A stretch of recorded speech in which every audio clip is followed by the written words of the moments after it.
आज राज्याचं सरकार शपथ घेणार आहे आणि याच महाशपथविधीसाठी दिग्गज नेते मुंबईत पोहोचलेले आहेत। यामध्ये अमित शहा, नितीन गडकरी शपथविधीसाठी मुंबईत दाखल झालेले आहेत, तर भाजप शासित राज्यांचे मुख्यमंत्रीही मुंबईत दाखल झाले आहेत। तर पंतप्रधान मोदी सुद्धा 5:15 मुंबईमध्ये दाखल होणार असल्याचं कळतंय।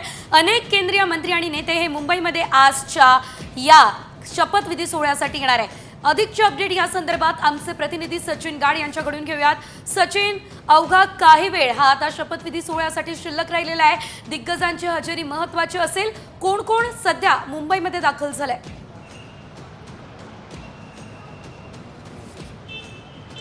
नक्कीच भाजपच्या ज्येष्ठ नेत्यांच्या आगमनाला मुंबईमध्ये सुरुवात झालेली आहे। अमित शहा हे मुंबईत दाखल झालेले आहेत, त्यासोबतच नितीन गडकरी हे मुंबईमध्ये दाखल झालेले आहेत। तर आता काही वेळातच नरेंद्र मोदी हे देखील मुंबईमध्ये दाखल होणार आहे। जवळपास 5 ते 5:15 दरम्यान नरेंद्र मोदी हे मुंबईमध्ये दाखल होऊ शकतात। सध्या अमित शहा हे सह्याद्री अतिथीगृहात थांबलेले आहेत, त्यांची भाजपच्या काही नेत्यांसोबत बैठक आहे आणि त्यानंतर अमित शहा हे आझाद मैदानासाठी रवाना होतील। आपल्याला माहिती आहे की अतिशय भव्य दिव्य असा हा सोहळा आझाद मैदानात आयोजित करण्यात आलेला आहे आणि त्यासाठी भाजपचे तमाम ज्येष्ठ नेते, त्यासोबतच भाजप शासित राज्यांचे मुख्यमंत्री, राज्यपाल हे सगळे या सोहळ्याला याची डोळा पाहण्यासाठी मुंबईमध्ये दाखल होण्यास सुरुवात झालेली आहे। अनेक नेते हे आतापर्यंत दाखल झालेले आहेत। त्यासोबतच नरेंद्र मोदी हे 5 ते 5:15 दरम्यान मुंबईमध्ये येऊ शकतील। 20 मिनिटं नरेंद्र मोदी या सोहळ्यामध्ये असतील आणि त्या 20 मिनिटांमध्ये जो शपथविधी सोहळा आहे तो आटपणं आता नेत्यांना भाग असेल।